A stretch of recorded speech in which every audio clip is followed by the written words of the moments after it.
Hello అండి. నమస్తే. Welcome to వంటల హరివిల్లు.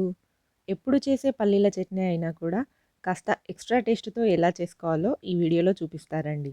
స్టవ్ పైన పాన్ పెట్టుకొని 2 టీ స్పూన్ల ఆయిల్ వేసుకోండి. ఇందులో 7, 8 పచ్చిమిర్చిని మధ్యలకు తుంచి వేసుకొని ఫ్రై చేస్తూ ఉండండి. ఇవి 70-80% ఫ్రై అయిన తర్వాత ఇందులోనే ఒక కప్పు పల్లీలను వేసి ఫ్రై చేస్తూ ఉండండి. ఇందులోనే పల్లీలను డైరెక్ట్‌గా వేసి వేయించుకోవచ్చండి. మిర్చిని ఒకసారి, పల్లీలను ఒకసారి వేరువేరుగా వేయించుకొని టైం వేస్ట్ చేసుకోవాల్సిన అవసరం లేదు. పల్లీలు వేశాక లో ఫ్లేమ్‌లో ఫ్రై చేస్తూ ఉండండి. ఒకవేళ మీరు హై ఫ్లేమ్‌లో ఫ్రై చేసినట్టయితే అవి టకటక మాడిపోతాయి. లోపల దాకా ఫ్రై అవ్వవు. లోపల పల్లీలు పచ్చిగానే ఉంటాయి. ఆ పచ్చిదనం కూడా మీరు చట్నీ తిన్నప్పుడు తెలుస్తూ ఉంటుంది. ఒకవేళ అవి మాడిపోయినా కూడా ఆ మాడిపోయిన ఫ్లేవర్ మీరు చట్నీ తిన్నప్పుడు తెలుస్తూనే ఉంటుంది. అందుకే లో ఫ్లేమ్‌లో దోరగా ఫ్రై అయ్యే వరకు వేయిస్తేనే చట్నీ చాలా రుచిగా వస్తుంది.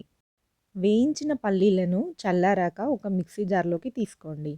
ఇందులోనే మన సీక్రెట్ ఇంగ్రీడియెంట్ అల్లం ముక్కలండి. ఇవి ఒక స్పూన్ వరకు వేస్తున్నాను. ఈ అల్లం ముక్కలు వేయడం వలన మన చట్నీకి మరింత రుచి పెరుగుతుంది. పైగా అల్లం తినడం వలన ఆరోగ్యానికి కూడా మంచిది. ఇలా అల్లం ముక్కలు వేసిన చట్నీని మీరు 1, 2 సార్లు తిన్నారంటే దీనికే అలవాటైపోతారు. ఇక పైనుంచి అల్లం ముక్కలు వేయకుండా అసలు చట్నీనే చేయరు. అంతగా అలవాటైపోతారు. అదే మిక్సీ జార్‌లో చట్నీకి సరిపడా సాల్ట్ కూడా వేసి మెత్తగా మిక్సీ చేసుకొని ఒక బౌల్‌లోకి ట్రాన్స్‌ఫర్ చేసుకోండి.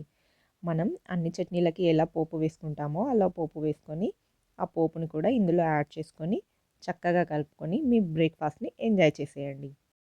ఈ విధంగా చట్నీ చేసినట్టయితే మళ్ళీ సెపరేట్‌గా అల్లం చట్నీ చేసుకోవాల్సిన పనుండదండి.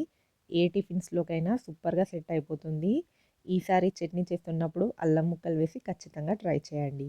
వీడియో నచ్చితే లైక్ చేయండి, షేర్ చేయండి. ఇలాంటి సింపుల్ అండ్ ఈజీ రెసిపీస్ కోసం వంటల హరివిల్లు ఛానల్‌ని సబ్స్క్రైబ్ చేసుకోండి. Thanks for watching.